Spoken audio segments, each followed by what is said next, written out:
Oke, sebelumnya terima kasih atas kesempatannya. Kami dari kelompok satu akan mempresentasikan tentang perataan laba dan manajemen laba.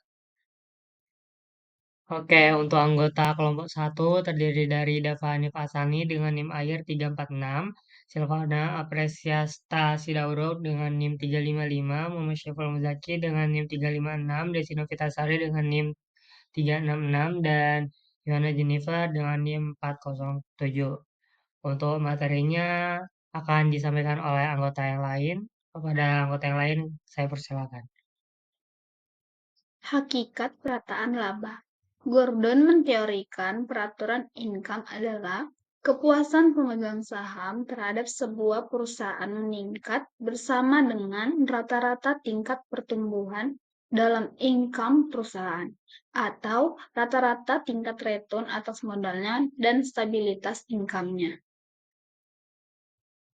Objek perataan laba.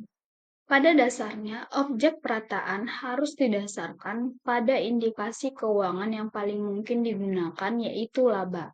Para peneliti memilih indikator laba bersih atau laba per saham sebagai objek perataan karena keyakinan bahwa perhatian jangka panjang manajemen adalah terhadap laba bersih dan para pengguna laporan keuangan biasanya melihat pada angka paling akhir baik laba maupun laba per saham. Motivasi perataan laba. Beidelman mempertimbangkan dua alasan bagi manajemen untuk meratakan earnings yang dilaporkan. Yang pertama, sampai tingkat di mana variabilitas yang diobservasi tentang sebuah tren earnings yang dilaporkan mempengaruhi ekspektasi subjektif investor atas hasil dari earnings dan dividen yang mungkin di masa depan. Manajemen dapat mempengaruhi secara menguntungkan nilai saham perusahaan dengan meratakan earnings. Yang kedua, sampai tingkat di mana auto-normalisasi earnings berhasil dan bahwa pengurangan kovariansi return dengan pasar diakui oleh investor dan dimasukkan dalam proses evaluasi mereka, perataan akan menambah pengaruh yang bermanfaat pada nilai saham. Dimensi perataan. Dimensi perataan dibedakan menjadi dua, yaitu yang pertama perataan real, menunjuk pada transaksi aktual yang dilakukan atau tidak dilakukan atas dasar pengaruh perataannya terhadap income. Yang kedua perataan artifisial, menunjuk pada prosedur akuntansi yang diimplementasikan untuk memindahkan cost atau revenue dari satu periode ke periode yang lainnya. Perataan. Alat atau instrumen perataan adalah variabel-variabel yang digunakan untuk meratakan indikator kinerja yang dipilih. Copeland menguraikan 4 kondisi yang diperlukan untuk suatu instrumen perataan sebagai berikut. Yang pertama, sekali digunakan. Instrumen tersebut tidak harus membuat perusahaan memiliki komitmen untuk melakukan tindakan tertentu apapun di masa depan. Yang kedua, instrumen perataan harus didasarkan pada penerapan pertimbangan profesional dan diperkirakan dalam wilayah prinsip-prinsip akuntansi yang berlaku umum. Ketiga, instrumen perataan harus mengarah pada pergerakan yang material secara relatif terhadap perbedaan pendapatan dari tahun ke tahun.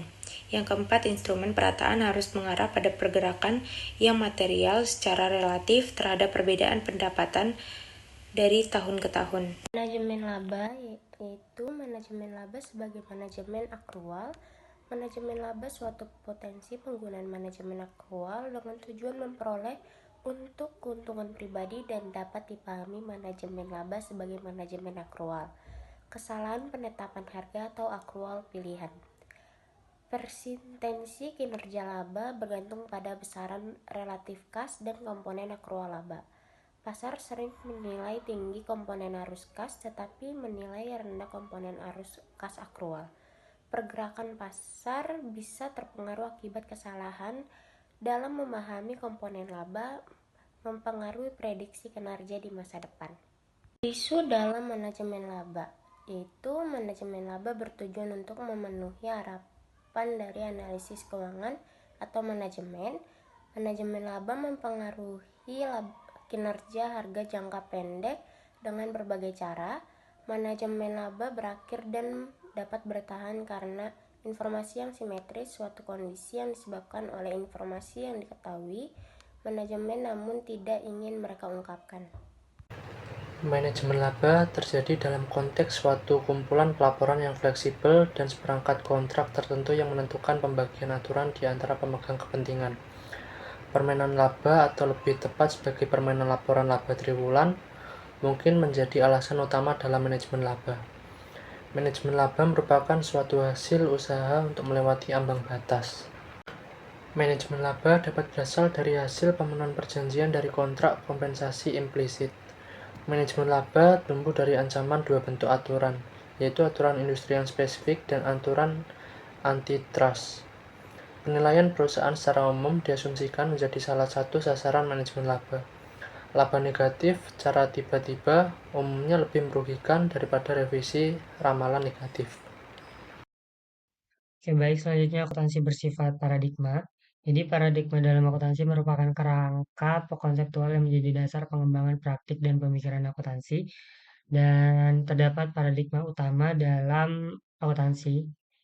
Yang pertama ada paradigma normatif versus positif. Jadi paradigma normatif ini berfokus pada bagaimana akuntansi seharusnya berjalan, menetapkan standar ideal berdasarkan prinsip dan nilai tertentu. Sebaliknya, paradigma positif ini berfokus pada penjelasan dan prediksi praktek akuntansi yang sebenarnya terjadi di dunia nyata, menggunakan metode empiris untuk menganalisis mengapa entitas mengadopsi kebijakan akuntansi tertentu dan bagaimana mereka bereaksi terhadap perubahan standar. Yang kedua ada paradigma utilitas keputusan. Ini menjelaskan bahwa paradigma ini memandang pelaporan keuangan sebagai sistem untuk menyediakan informasi yang berguna bagi pengambilan keputusan ekonomi. Jadi fokus utamanya itu pada relevansi dan keandalan informasi dalam laporan keuangan. Lalu yang ketiga ada paradigma ekonomi. Ini bagaimana akuntansi berfungsi sebagai mekanisme untuk mengukur dan mengalokasikan sumber daya ekonomi.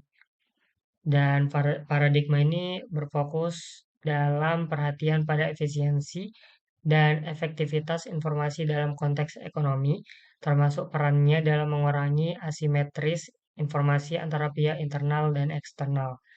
Dan yang terakhir ada paradigma sosiologis. Menurut Hopwood and Miller 1954, ini mengeksplorasi bagaimana praktik akuntansi dipengaruhi oleh faktor budaya, politik, dan institusional. Jadi paradigma ini mengakui bahwa akuntansi bukan hanya teknik netral untuk mengukur kinerja ekonomi, tapi juga alat yang dapat digunakan untuk memperoleh dan mempertahankan kekuasaan. Oke, selanjutnya itu karakteristik paradigma akuntansi dan ini terbagi menjadi 5 karakteristik. Yang pertama ada bersifat konseptual dan abstrak. Ini menyediakan karakteristik filosofis yang mendukung pengembangan teori khusus serta aplikasi praktis. Paradigma berperan penting dalam menetapkan ruang lingkup, metode dan asumsi dasar dalam penelitian dan praktek akuntansi. Yang kedua ada mempengaruhi cara pandang. Ini menjelaskan bahwa paradigma berfungsi sebagai lensa yang membentuk bagaimana masalah akuntansi diamati dan diinterpretasikan. Paradigma ini juga mempengaruhi metodologi penelitian dengan paradigma positif yang cenderung menggunakan metode kuantitatif. Lalu yang ketiga ada berkembangnya sesuai kebutuhan. Ini paradigma akuntansi ini ya kayak berevolusi sebagai respon terhadap perubahan lingkungan bisnis, teknologi, dan harapan sosial. Contohnya kayak munculnya paradigma keberlanjutan dan pergeseran dari paradigma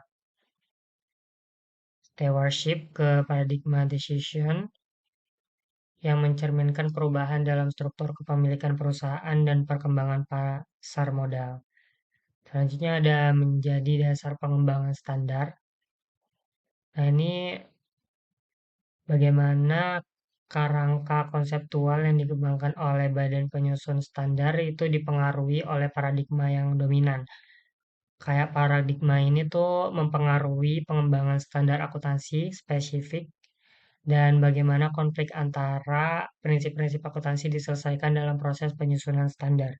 Dan yang terakhir ada pergeseran paradigma dalam akuntansi. Menurut Frey et al. 2010, dia mendokumentasikan pergeseran paradigmatik penting dalam akuntansi, seperti dari pengukuran laba ke penyediaan informasi untuk mengambil keputusan, serta munculnya paradigma keberlanjutan. Nah, pergeseran ini tuh sering dipicu oleh krisis atau kegagalan dalam sistem akuntansi yang ada, membawa tantangan adaptif, namun juga peluang untuk inovasi. Itu dia materi yang kami sampaikan dari kelompok satu. Kurang lebihnya mohon dimaafkan jika ada yang ingin ditanyakan, boleh banget ditanyakan dan kami akhiri. Wassalamualaikum warahmatullahi wabarakatuh.